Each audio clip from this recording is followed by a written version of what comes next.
Menjadi Istri Kedua episode 40. Warna jingga menghiasi pagi itu, pagi yang cerah tapi tidak secerah hati Vita. Dia menatap kamar yang ditempatinya. Ini bukan mimpi, gerutunya. Lalu dia mengambil ponselnya dan beberapa pesan masuk ke dalam ponselnya. Termasuk pesan dari Zira juga masuk dan berada di urutan atas. Tapi pesan dari Viko berada di urutan akhir. Video sudah ada di tanganku. Vita membaca pesan itu, sembari mengembuskan nafasnya secara kasar. Lalu dia menghubungi Zira. Iya Vita, video ada denganku, ambillah ke rumahku. Aku sudah tidak tertarik dengan video itu. Sahutnya tidak bersemangat. Apa terjadi sesuatu? Tebak Zira. Farid mengirimkan video itu kepada Viko. Kapan itu? Tanya Zira lagi. Aku baru tahu tadi malam. Tadi siang aku sempat berpikir jika Farid mengirimkan video itu ke kantor Viko. Tapi ternyata hanya gertakannya. Jadi menurutku video itu dikirimkan tadi malam. Mungkin dia mengirim video itu ketika dalam perjalanan untuk menemuiku. Zira bergumam dalam hatinya. Jadi bagaimana reaksi Viko? Vita menceritakan sikap Viko yang marah dan juga mengatakan semua perkataan Viko kepadanya. Sampai kata membebaskan juga diceritakannya. Vita berujar dengan derayan air mata. Padahal air matanya dari semalam telah menetes. Dan ketika mengingat perkataan suaminya, membuatnya kembali menangis. Apa kamu sudah menjelaskan? Viko tidak memberikan kesempatan kepadaku untuk menjelaskan duduk persoalannya. Dia hanya melihat aku selingkuh. Apa kamu ingin aku menjelaskan ke Viko? Tidak perlu, ini sudah terjadi. Jika surat dari pengadilan agama datang, aku harus menyiapkan mental. Maaf Vita, aku terlambat mengambil video itu. Jika aku bergerak cepat, mungkin Viko tidak akan tahu kejadian ini. Sesal Zira. Tidak apa Zira, aku sudah siap dengan semua keputusan Viko. Aku percaya kepadamu untuk menghapus semua video itu. Kamu tidak datang ke sini. Aku tidak semangat untuk pergi. Aku sudah tidak memiliki kendaraan. Aku sudah pergi dari rumah itu sebelum Viko menceraikanku. Jelasnya. Ya sudah, aku akan datang menghampirimu. Zira tidak ingin berurusan dengan video itu. Jika video itu mau dihapus, harus di hadapan Vita. Setelah menyebutkan alamat hotel di tempatnya, dia memilih membersihkan dirinya di kamar mandi. Setelah itu mencoba memakan beberapa suap untuk mengganjal perutnya yang lapar. Viko terus menatap ponselnya. Sampai jam 8 pagi, Vita tidak membuka pesan darinya. Hal itu membuatnya cemas. Dia khawatir jika istrinya melakukan hal bodoh. Viko menghubungi Vita kembali dan panggilan tidak diangkat. Ketika itu, Vita sedang sarapan dan dia melupakan ponselnya di kamar. Kita harus melaporkan ini ke pihak yang berwajib, ujar Ziko cemas. Tunggu dulu, larang Angela. Tunggu apa? Tunggu Vita meninggal, suruh Viko dengan nada tinggi. Selama mereka menikah, Viko tidak pernah berkata dengan intonasi tinggi. Pria itu selalu bertutur kata dengan lembut. Walaupun seperti itu, dia memahami sikap perubahan suaminya karena mencemaskan Vita. Viko tenang, coba hubungi teman-temannya. Mana tahu Vita di rumah temannya. Dia tidak memiliki sanak saudara, apalagi teman. Dia juga tidak punya, sahut Viko. Lalu teringat Zira, maka dia langsung menghubungi nomor Zira. Dan dari sana dia tahu jika istrinya sedang berada di hotel. Viko segera berlalu tanpa menghabiskan makannya. Hati Angela merasa lega karena Vita tidak melakukan hal bodoh. Vita duduk sembari menatap makanannya.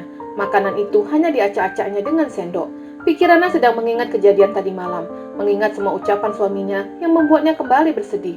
Tapi tiba-tiba seseorang duduk di depannya yang bukan lain adalah suaminya. Viko, Vita gugup. Dia menoleh ke samping kanan dan kirinya. Di mana ponselmu?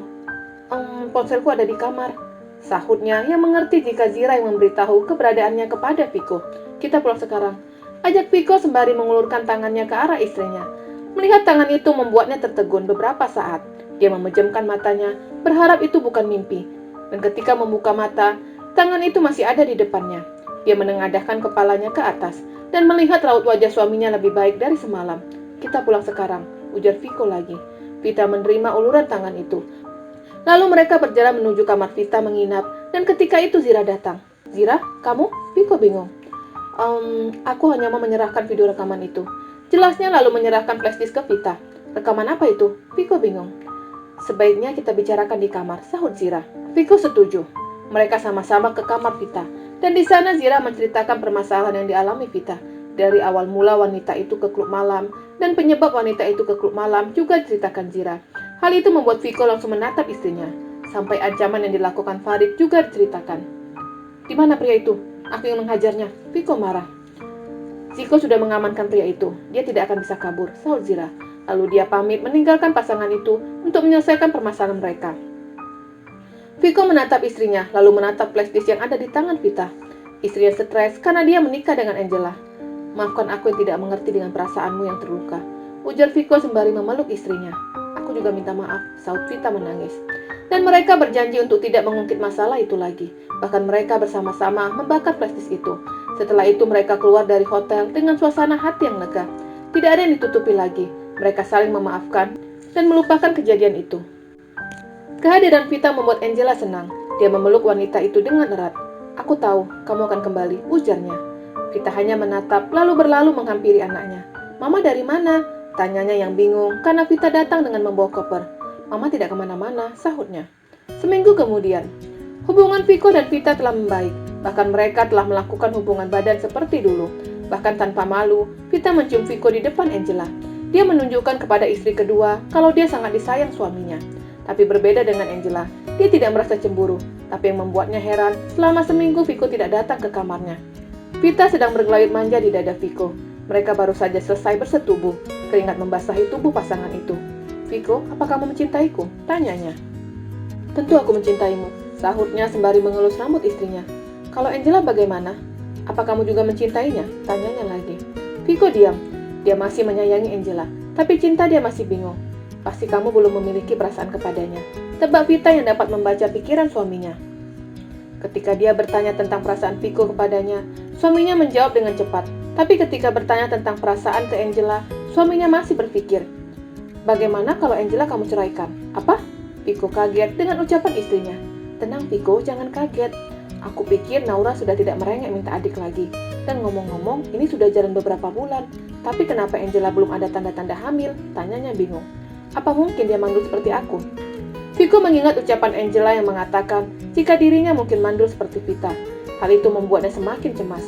Dia dan Angela telah melakukan program hamil. Tapi sampai beberapa bulan istri keduanya tidak mengatakan atau menunjukkan tanda-tanda hamil. Keesokan harinya, Angela telah membantu Arum menyusun makanan dan piring-piring di atas meja makan. Walaupun itu bukan tugasnya, dia tetap mau membantu Arum. Berbeda dengan Vita yang sangat jarang membantunya. Vita hanya membantu ketika Viko minta dibuatkan kopi. Setelah itu untuk urusan yang lain, dia menyerahkan kepada wanita parubaya itu. Pagi, sapa Angela ketika melihat Vita dan Viko baru saja datang ke ruang makan. Pagi, saut Viko. Mereka duduk di kursi masing-masing. Dengan cepat Vita langsung melayani suaminya. Dulu dia pernah menyerahkan tugas itu kepada Angela.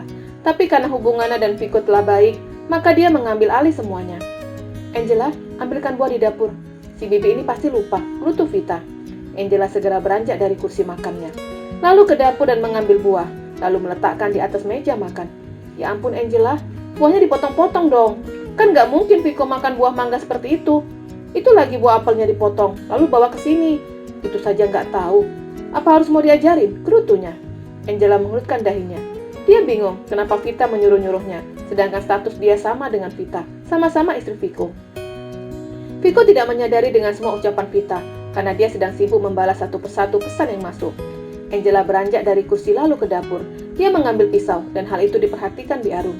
Dia yang melihat itu merasa geram, tapi Angela dengan sabar menuruti semua perintah Vita. Dia mengupas buah mangga, lalu meletakkan di atas piring. Ketika dia hendak meletakkan di samping suaminya, ketika itu Vita langsung mengambil piring itu dan menyerahkan ke suaminya.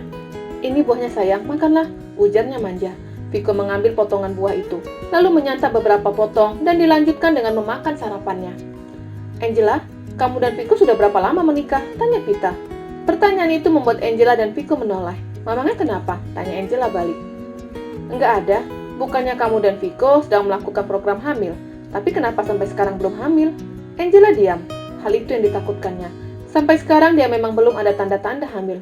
Aku berangkat, ujar Viko yang tidak ingin membicarakan masalah itu. Vita menyalami suaminya. Dan ketika Angela mendekat dan ingin menyalami, di saat itu Vita langsung menarik tangan suaminya. Dia seperti tidak ingin Angela dekat dengan Viko. Vita melambaikan tangannya ke arah Viko yang sedang berlalu dengan roda 4. Angela hanya melihat dari balik pintu. Setelah tidak ada bayangan mobil itu, Vita masuk dan mendekati Angela. Kemarin malam, Viko bilang kepadaku, jika dia mulai mencemaskanmu, dia khawatir kamu sama sepertiku. Dan kemungkinan akan ada yang diceraikan. Bisiknya pelan dan berlalu. Viko tidak mengatakan apapun, tapi Vita sengaja mengatakan kata itu agar Angela meminta cerai. Pendengar itu membuat Angela lemas. Dia menyandarkan badannya di dinding. Hal yang ditakutkannya kemungkinan terjadi. Bersambung.